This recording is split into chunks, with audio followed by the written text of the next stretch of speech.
నమస్తే రమగారు. నమస్తే జయ. రమగారు, మనకి వారాహి నవరాత్రులు మొదలవుతున్నాయి. మనము దసరా నవరాత్రులు చూస్తాం. తర్వాత వారాహి నవరాత్రులు. వీటిని ఏ విధంగా జరుపుకుంటాం? మనం ఏమైనా ప్రత్యేక నియమాలు పాటిస్తామా? అందరం జరుపుకుంటాం అసలు ముఖ్యంగా? సంవత్సరానికి 4 సార్లు 4 రకాల నవరాత్రులు వస్తాయి. 2 ప్రఖ్యాతమైనవి. ఒకటి వసంత నవరాత్రులు, రెండోది శరన్నవరాత్రులు. ఉమ్. ఈ గుప్తంగా జరుపుకునేవి ఇవి 2. ఏవి? వారాహి నవరాత్రులు, శ్యామల నవరాత్రులు జరుపుతారు. మనం చేసుకోము సాధారణంగా. ఇది కొన్ని ప్రాంతపు ఆచారాలుగానే కనపడుతుంది. మన ప్రాంతంలో ఇంచుమించుగా లేనట్టే. మనం సోషల్ మీడియా యాక్టివ్ అయిన తర్వాత ఒక 2-3 సంవత్సరాలుగా ఈ వారాహిని ఆశ్రయిస్తే చాలా రకాల ప్రయోజనాలు లభిస్తాయని, సమస్యలు తీరుతాయని, విపత్కర పరిస్థితుల్లో ఈమెను ఆశ్రయించిన వాళ్ళు వారాహి అమ్మవారిని ఆశ్రయిస్తే సమస్యలు తీరుతాయని చెప్పి వారాహి నవరాత్రుల్ని ప్రఖ్యాతంగా చేసాం. 2-3 ఏళ్ళుగా ఎక్కడ వచ్చాడో అసలు తెలుస్తున్నారు. వారాహి అమ్మవారి ప్రతిమని మనం ఇంట్లో పెట్టుకుంటామా రమ్మగారు? పెట్టుకోం కదా. అసలు ఇలా ఉంటారని కూడా చాలా తక్కువ మందికి తెలుసు. అవును. కానీ ఈ మధ్యకాలంలో వింటున్నాం. మొన్న ఫోటో ఫ్రేమ్స్ కోసం నేను షాప్కి వెళ్తే ఎన్ని రకాలుగా కనిపించాయోనండి. అవును. అంటే వారాహి అమ్మవారి ఫోటోని వేరు వేరు కలర్ శారీస్తో, వేరు వేరు భంగిమల్లో, అంటే అంత విరివిగా ఇంట్లో కూడా పెట్టుకోబట్టే కదా అక్కడ కనిపిస్తా ఉంది. ట్రెండింగ్ లో ఉన్న జేజీ వారాహి. మన వీడియోస్ లాగానే ట్రెండింగ్ లోనే ఉన్నది వారాహి అమ్మవారు. ఆమె ఎప్పుడూ ఉంది కానీ జయ, ప్రఖ్యాతంగా లేదు. ఎందుకంటే ఈమెని ఉగ్రదేవతగానే చెప్పబడుతుంది ఆమె. ఓకే. అమ్మవారి యొక్క పరివార శక్తుల్లో ప్రముఖమైన మంత్రినిగా వారాహి అమ్మవారిని చెప్తారు. ఆదివరాహమూర్తి యొక్క స్త్రీ స్వరూప శక్తి. ఆదివరాహమూర్తిని కూడా మనం సాధారణంగా అర్చనలు, పూజలు మనం ఏమి చెయ్యం. ఏ సందర్భంలోనూ వరాహస్వామి స్వరూపంలో ఉన్న విష్ణు స్వరూపాన్ని ఇంట్లో పెట్టుకోవటం కానీ, పూజ చేయటం కానీ మనకు కనిపించదు. మనకి ప్రఖ్యాతంగా వరాహస్వామి ఉన్న దేవాలయాలు ఏవి? ఒకటేమో తిరుమలలో మొదట వరాహస్వామిని దర్శించాలి. ఎందుకంటే ఆయనే వెంకటేశ్వర స్వామికి స్థలాన్ని ఇచ్చాడు కాబట్టి, అది ఆయనది, భూమి ఆయనది కాబట్టి వారిని మొదట దర్శించి అప్పుడు పెద్ద ఆయన్ని చూడాలి. వీరు ఇంకా పెద్దవారు. విష్ణుమూర్తికి మనం వెంకటేశ్వరుడి కంటే పెద్దవాడుగా వరాహమూర్తిని మనం సేవించుకుంటాం. అదొకటి. రెండో వరాహ స్వరూపం సింహాద్రి అప్పన్న. ఆయన వరాహ నారసింహుడుగా వేర్వేరు స్వరూపాలలో ఉండే నరసింహమూర్తిగా ఆయన కనపడతాడు. వరాహము నరసింహము కలిసి ఉన్న స్వరూపంగా. ఈ రెండు తప్ప మనకి ప్రఖ్యాతంగా ఎక్కడా వరాహ స్వరూపంలో స్వామివారు ఉన్నవి లేవు, తక్కువ. తర్వాత కాలంలో వెలిసే 2-3 చోట్ల ప్రఖ్యాతంగా దేవాలయాలు కనపడతాయి. ఒకటి మనకి విజయవాడలో ఉన్నటువంటి విజయకీలాద్రి కొండ మీద ఉన్న దేవాలయాల్లో భూవరాహ స్వామికి ఒక ఆలయం ఉన్నది. కర్ణాటకలో ఉన్నటువంటి కళ్ళహల్లి అనే ప్రాంతంలో భూవరాహ స్వామిది ప్రఖ్యాతమైన, ఆ ప్రాంతంలో బాగా వెళ్తారు. దేవాలయాలు ఉన్నాయి. కానీ మనకి రోజువారీ ఆరాధనలో వరాహస్వామిని ఆరాధించే విధానం మనకి లేదు. ఇప్పుడు వరాహస్వామి యొక్క స్త్రీ స్వరూప శక్తి అయినటువంటి వారాహి దేవత కూడా, వారాహి కూడా ప్రఖ్యాతమైన కొన్ని స్వరూపాలు ఉన్నాయి. ఇవేంటంటే మంత్రాధిష్టాన దేవతగా ఉంటుంది. మంత్రాలతోటి ఆమెను ఆవాహన చేసేదే కనపడుతుంది. కానీ సాధారణంగా సంసారులందరూ మనలాగా ఇళ్లలో ఉండేవాళ్ళు పూజలు చేసుకునేటట్టుగా కనిపించదు. సంవత్సరం అంతా ఆమెను ముట్టుకోం మనం. ఇప్పుడు ఈ అమ్మవారిని ఈ ప్రఖ్యాతంగా ఈ 10 రోజులు మాత్రమే సేవించడం, నవరాత్రులు 9 రాత్రులు సేవించడం మనకి కనిపిస్తుంది. ఈ అమ్మవారిలో కూడా వారాహిలో కిరాత వారాహి అని అలా ప్రత్యేక స్వరూపాలు ఉన్నాయి. మంత్రాధిష్టాన దేవత ఈవిడ. ప్రఖ్యాతంగా కొన్ని చోట్ల ఏంటంటే పీఠాలలో, మఠాలలో మంత్రం బాగా పునశ్చరణ చేసే చోట, యజ్ఞం, యాగం, హోమాలు అవి జరిగే చోట విరివిగా ప్రజలు వచ్చి అమ్మని సేవించి ప్రసాద స్వీకారం చేసే చోట గనక ఇది చేస్తే ఆ అమ్మవారి యొక్క ఉగ్రశక్తి, ఉగ్రత్వము అవి శాంతింపబడతాయని ఇలా వ్యవహారంగా చెప్తారు. అయితే ఇటీవల మనం వారాహి అమ్మవారికి కూడా అక్కడక్కడ దేవాలయాలు చూస్తున్నాం. మనకి కాంచీపురంలో ప్రఖ్యాతంగా లోపల అమ్మవారి కామాక్షి ఉంటే బయట వారాహి స్వరూపం కనపడుతుంది. అంతరాలయం దగ్గరే మనకి ఉన్నది. కానీ మనకి ఇప్పుడు దేవాలయాలే ఇప్పుడు మనకు కనిపిస్తున్నాయి. తిరుమలలో కూడా, తిరుపతిలో కూడా నేను వెళ్ళొచ్చాను, చెప్పాయి కదా. ఈ 2-3 చోట్ల అది పీఠానికి అనుబంధంగా ఉన్న దేవస్థానంగానే కనిపిస్తుంది.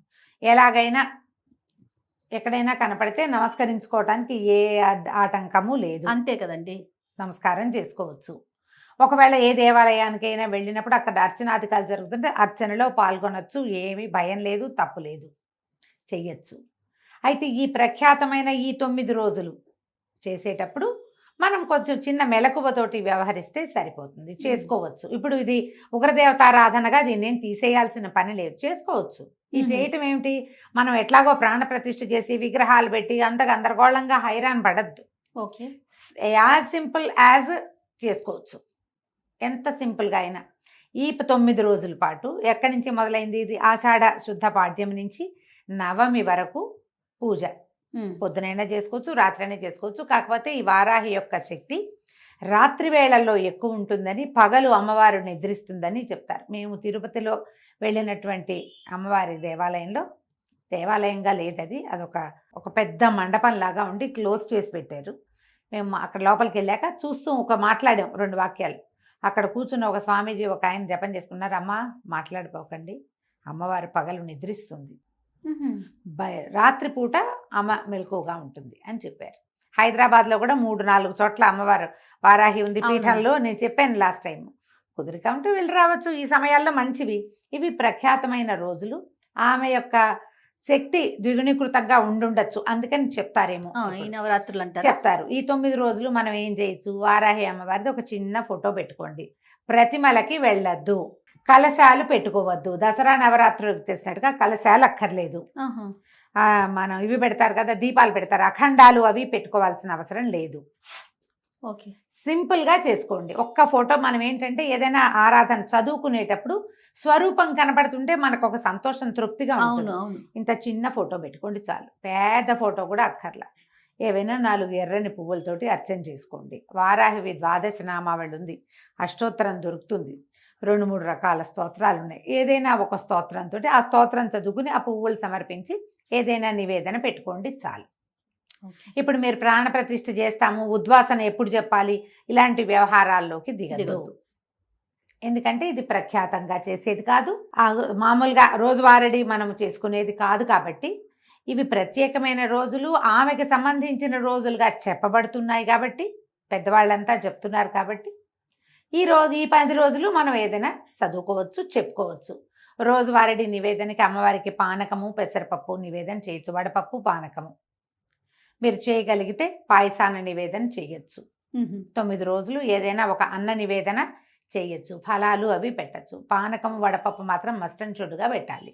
ఎందుకంటే అమ్మవారు కొంచెం ఎక్కువ అంటే పవర్ఫుల్ దేవత. మనం ఈ నామాలు అవి చదివేటప్పుడు ఆ ఉగ్రత హెచ్చుతుందని ఆమెను చల్లబరచడానికి ఇవి పెట్టమంటారు. పూలగన్ లాంటివి నివేదన పెట్టుకోవచ్చు. మీరు గ్రాండ్గా చేసుకుంటా ఉంటే ఎవరైనా గురువు గారిని ఆశ్రయించి చేసుకోండమ్మా, నేను ఇంతే చెప్తా, నేను ఇంతకంటే చెయ్యట్లేదు, చెయ్యను కూడా, ఇంతే చేస్తున్నాం. ఇవి మంచి రోజులు కాబట్టి రోజువారీ చదువుకోవచ్చు. 12 నామావళి చాలా చిన్నది, 12 నామాలు. ఓకే, చక్కగా చదువుకోవచ్చు. ఆ 12 నామాలనే 9 సార్లు లెక్కెట్టి చదువుకోండి, అయిపోయింది.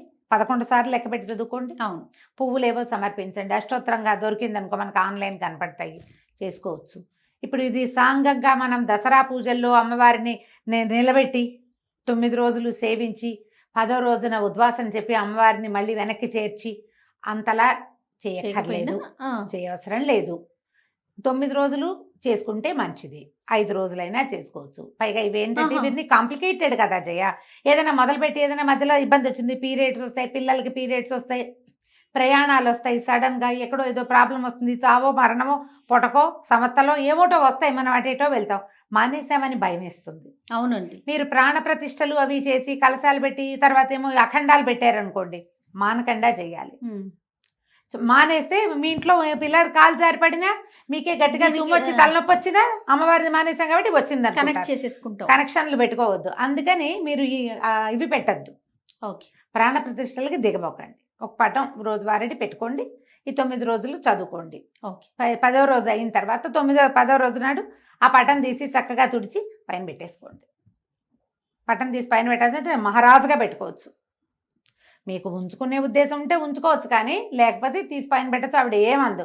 మళ్ళీ వచ్చే సంవత్సరం అదే పటం పెట్టుకుంటాము, అంతే, సరిపోతుంది కదా. కాస్త నివేదన కొంచెం చెయ్యండి తప్పకుండా, ఊరికే చదివి వదిలేయపోకండి.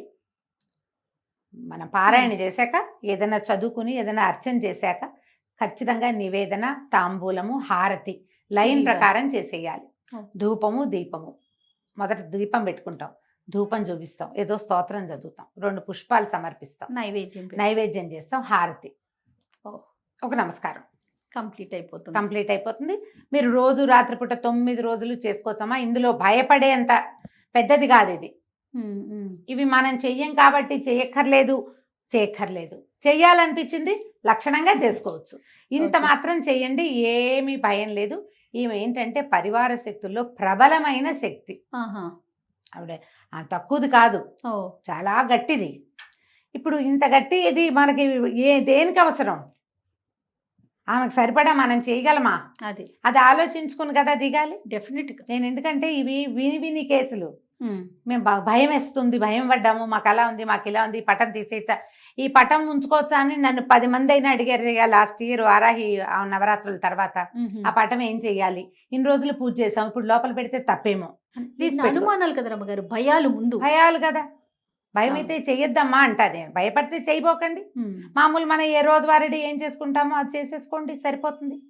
నేనైతే దాదాపుగా ఒక 4-5 సంవత్సరాలుగా ఈ వారాహి నవరాత్రులు ఎప్పుడైతే తెలిసిందో, 5-6 సంవత్సరాల క్రితమే తెలిసింది జయ నాకు. ఈ ద్వాదశ నామావళి చాలా సులువు. ఓకే. 12 నామాలే కదా, వీటిని 9 టైమ్స్ చేయటం ఒక లెక్కగా అలవాటు చేసుకున్నా నేను. ఓకే. నేను ఇంతే చేస్తున్నా అంతే. ఒకవేళ మధ్యలో ఏదో ఇబ్బంది వచ్చింది, ఒక నమస్కారం చేసుకోవటమే అంతే. లేదు భారీ ఎత్తున చేసుకోవాలంటే గురువు గారిని సంప్రదించడం. భారీ ఎత్తున చెయ్యాలి అంటే ఖచ్చితంగా మీరు ఒక గురువు గారిని సంప్రదించి వారు మిమ్మల్ని పూర్తిగా గైడ్ చేసేలాగా చేసుకోండి. ఓ, అప్పుడు ఓకే. ఇప్పుడు చూడు, గురువు గారిని సంప్రదించి అంటే ఫోన్లోనో ఇన్స్టాలోనో మెసెంజర్లోనో కాదు, ప్రత్యక్ష గురువు. ఓకే. అందుకని ముందు జాగ్రత్త పడి చేసుకోండి ఏం చేసినా. తప్పకుండా అండి. నమస్తే రమ్మగారు. నమస్తే జయ.